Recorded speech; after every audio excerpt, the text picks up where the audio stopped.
Siamo andati dietro le quinte di una manifestazione canora importante, dedicata e riservata appunto ai neomelodici, per ascoltare le ambizioni, per farci raccontare la loro vita brevemente e in pillole all'interno di questo appuntamento di Link, solo storie vere. Vi presentiamo adesso alcuni dei protagonisti di Festival Mediterraneo, il programma ideato e condotto dal cantante neomelodico Martino. Gianni Cavallaro, ciao ragazzi. Peppe D'Agostino. Vicen Delicato.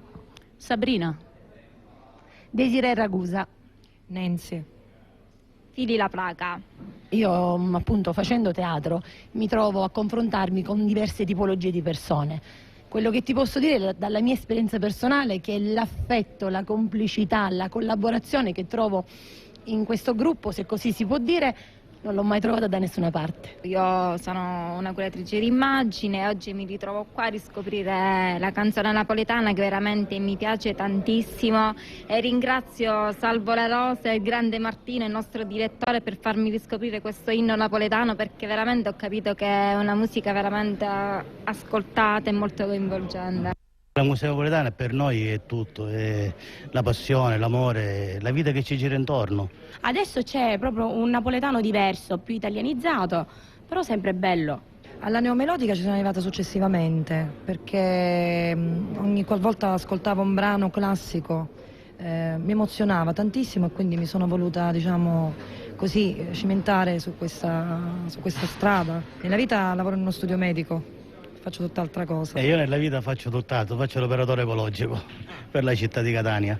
E poi la mia passione è questa, il canto. Io mi sono ispirato tanto al grande maestro Merola, piace molto il classico, proprio il classico quello vero. E oggi infatti in questa puntata canterò poi il classico nella mia esibizione. Quale? E i figli so piezze core.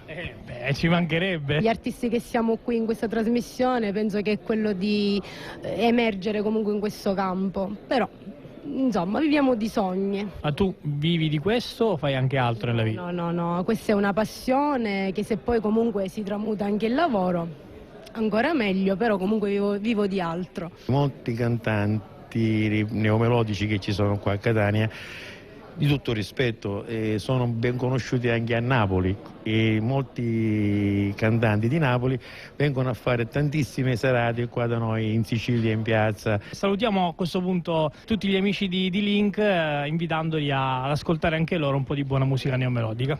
Ciao a tutti! Oh Sarracina, bella!